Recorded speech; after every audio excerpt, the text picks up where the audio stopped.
assez vite. La parole est à Madame Anne-Laure Blin. Merci, Monsieur le Président. Monsieur le Premier ministre, la pression migratoire explose dans notre pays, car vous ne maîtrisez tout simplement pas les flux. Depuis 2017, ce sont près de 1 300 000 titres de séjour que vous avez délivrés, soit une augmentation de 36% par rapport au quinquennat de Nicolas Sarkozy. En 2019, c'est même une année record, avec près de 300 000 titres et un niveau très élevé de demandes d'asile. En 2021, vous n'avez pas tout à fait battu le record, mais vous n'en étiez pas loin. Ce sont à peu près 272 000 titres qui ont été délivrés.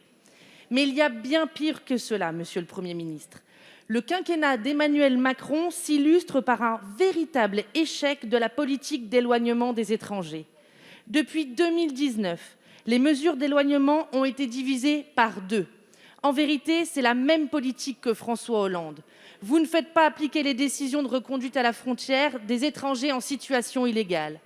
Le message que vous portez est dangereux, à la fois à l'égard des hommes et des femmes en détresse qui pensent pouvoir être accueillis en France dans des conditions dignes, mais également à l'égard des Français et de la France.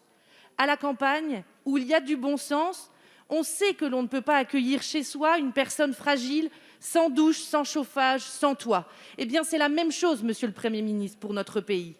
Votre manque de courage, votre laxisme pour maîtriser l'immigration sont coupables et conduisent inéluctablement à une intégration défaillante et au développement significatif de la violence. Monsieur le Premier ministre, la France porte en son sein des valeurs de grande humanité.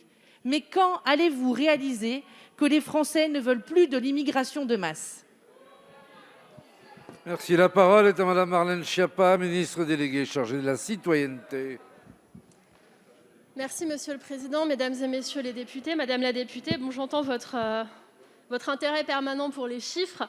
Vous avez dit beaucoup de chiffres qui sont totalement faux, qui ne tiennent pas du tout compte du contexte. Par exemple, en ce qui concerne les reconduites à la frontière en 2019, on arrivait en période en 2020 de Covid et donc les frontières n'étaient pas ouvertes et donc il n'était pas possible de faire des reconduites à la frontière. Ensuite, en matière de chiffres, vous avez là aussi dit des choses qui sont inexactes, voire qui sont fausses.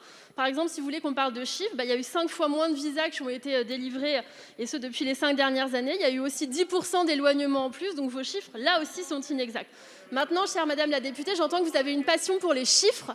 Mais moi, j'ai une passion pour les gens, voyez-vous. Et c'est pour ça que j'étais ce matin avec les agents de la Direction générale des étrangers en France et avec la délégation interministérielle de l'accueil et de l'intégration des réfugiés.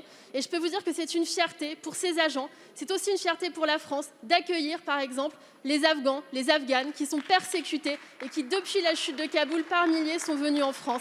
Et je peux vous dire que j'ai réuni des élus locaux, y compris dans des zones rurales, comme vous le dites, et des élus locaux qui sont tout à fait partants pour accueillir ces réfugiés afghans et ces réfugiés afghanes, et même certains qui m'ont dit qu'étant donné qu'il y en a qui sont médecins, soignants, et qui sont dans des zones de déserts médicaux, eh bien ils sont ravis de les accueillir. Je veux le dire ici, notre politique, elle n'est pas guidée par les chiffres, elle est guidée par un devoir d'humanité.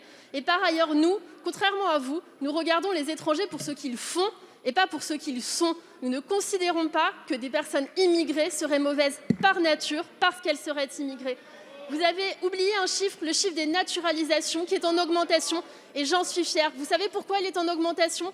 Parce que nous avons décidé de naturaliser tous ces travailleurs Covid de la première ligne de nationalité étrangère, des nounous, des vendeurs, des livreurs, des agents de sécurité, des soignants, des médecins qui ont permis au pays de tenir pendant le confinement. Sans les immigrés, le pays n'aurait pas tenu pendant le confinement. Merci. Merci. Madame la députée, vous avez la parole. Merci, Monsieur le Président. Madame la ministre, vous devriez être un petit peu plus compatissante à l'égard des femmes qui se battent pour ne pas porter le voile, alors que les députés de la majorité En Marche ont hier validé le port du hijab dans les enceintes sportives.